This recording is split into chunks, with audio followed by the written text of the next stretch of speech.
तो दोस्तों आज की इस वीडियो में हम लोग दो खबरों को लेकर एक साथ डिस्कशन करने जा रहे हैं।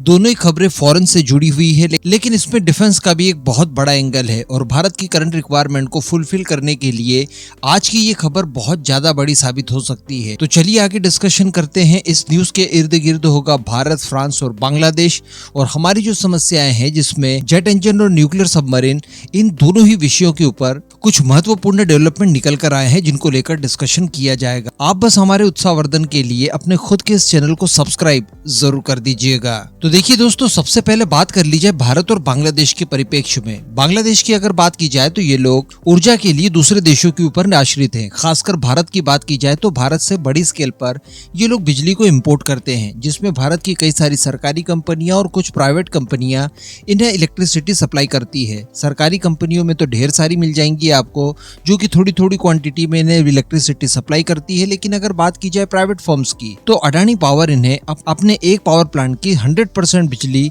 एक्सपोर्ट किया करता है। अब प्रॉब्लम यहाँ पर देखने के लिए ये मिलती है कि भारत की सरकारी और प्राइवेट दोनों ही कंपनियों का जो पेमेंट था इलेक्ट्रिसिटी बिल को लेकर, वो अभी तक ड्यू है। इनकी इकोनॉमी चूंकि इस समय काफी चरमराई हुई है, इस वजह से ये लोग बिल्स पे नहीं कर पाए।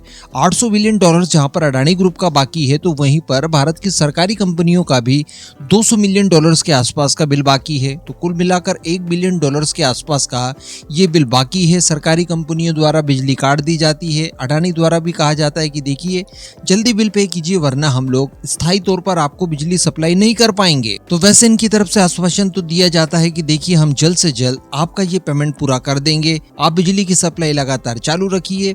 लेकिन इसी के साथ साथ बताया ये जा रहा है कि बांग्लादेश द्वारा नेपाल के साथ एक समझौता करने के लिए इन लोगों ने सारी चीजें फाइनल कर ली है। जी हाँ, और बताया ये जा रहा है कि आने वाले कुछ समय में एक समझौते के ऊपर साइन किया जाएगा, जिसके तहत 40 मेगावाट बिजली नेपाल के थ्रू बांग्लादेश को भेजी जाएगी। यानी नेपाल अपनी बिजली बांग्लादेश को सप्लाई करेगा।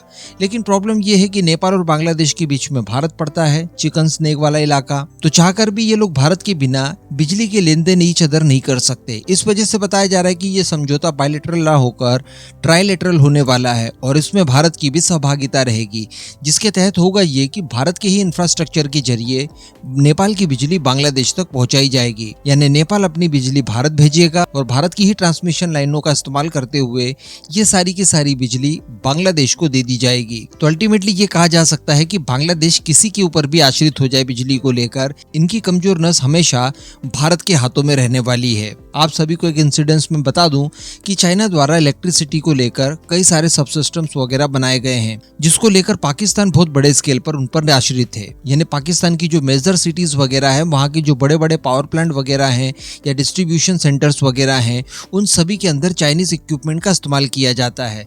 अब चाइना दरअसल कई बार रिहर्सल करता है कि इस तरह से अगर हम किसी दूसरे देश को अपने ऊपर आश्रित कर लें तो क्या जरूरत पड़ने पर उनके देश की पूरी सप्लाई चेन बाधित की जा सकती है, क्या वहां पर ब्लैकआउट करवाया जा सकता है। और कई बार रिहर्सल के लिए पाकिस्तान के अंदर पूरी तरह से ब्लैकआउट कर दिया जाता है चाइना द्वारा। यानी चाइना अपने सब सिस्टम्स की कैपेबिलिटी आंकने के लिए इन्हें अपने देश से ही ऑपरेट करते हुए बंद कर देता है। कई बार ऐसा हुआ है कि पाकिस्तान के अंदर बड़े स्केल पर ब्लैकआउट हुआ, जिसके चलते पाकिस्तान के बड़े और नामची शहर कई घंटों के लिए अंधकार में डूब जाते हैं, जिससे उन्हें बहुत नुकसान भी होता है। तो इस तरह की क्षमता भारत के पास भी आ जाएगी।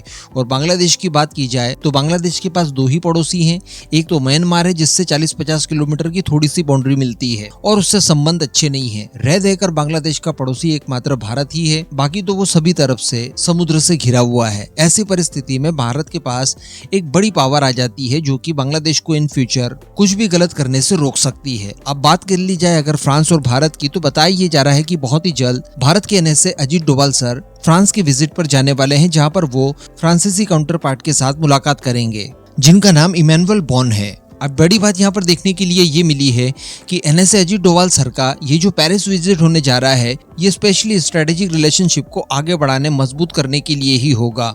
और यहाँ पर 2-3 चीजों को लेकर स्पेशली जोर दिया जा रहा है, जिसका ऑफर सामने से फ्रांस की तरफ से दिया गया है।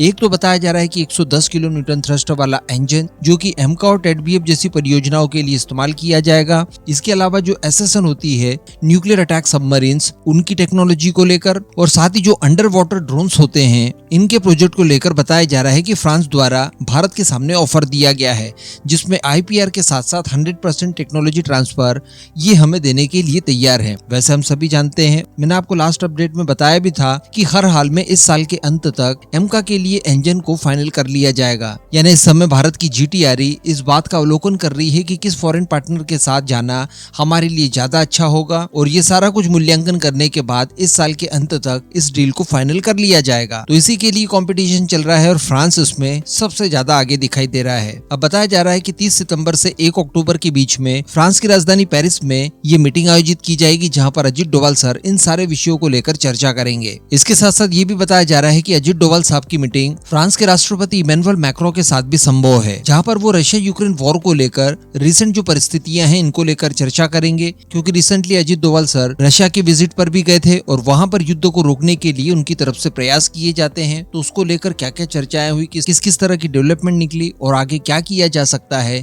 इन सब को लेकर महत्वपूर्ण चर्चा की जाएगी। इसके अलावा ये भी बताया जा रहा है कि जो 26 रफाल मरीन फाइटर जेट खरीदने हैं उनको लेकर, और साथ ही कलवरी क्लास की 3 एडिशनल सबमरीन जो हम लोग लेने जा रहे हैं, जिसकी डील भी इस साल के अंत तक साइन हो सकती है, इसको लेकर भी यहाँ पर बातचीत की जाएगी। बाकी एमका इंजन और SSN की टेक्नोलॉजी, ये सारी चीजें प्रमुखता से यहाँ पर डिस्कस की जाने वाली है। और ये दोनों ही परियोजनाएं आप देखिए कि इस समय भारत के लिए सबसे ज्यादा महत्वपूर्ण है। एमका प्रोजेक्ट तो ऑनगोइंग चल ही रहा है। इसके अलावा सबमरीन्स की बात की जाए तो इसको लेकर भी कुछ समय पहले इस तरह की चर्चाएं निकलकर सामने आई थी कि भारत द्वारा लगभग $31 बिलियन इन्वेस्ट किया जाने वाला है अगले 10 सालों में, जिसके चलते हम लोग लगभग सभी तरह के सबमरीन्स जो हमारी भारतीय नौसेना के लिए रिक्वायर्ड है उन सभी को हासिल करना चाहते हैं। तो इसमें SSN की परियोजना सबसे प्रमुखता से देखी जा रही है, क्योंकि न्यूक्लियर अटैक सबमरीन भारत के पास इस समय एक भी नहीं है।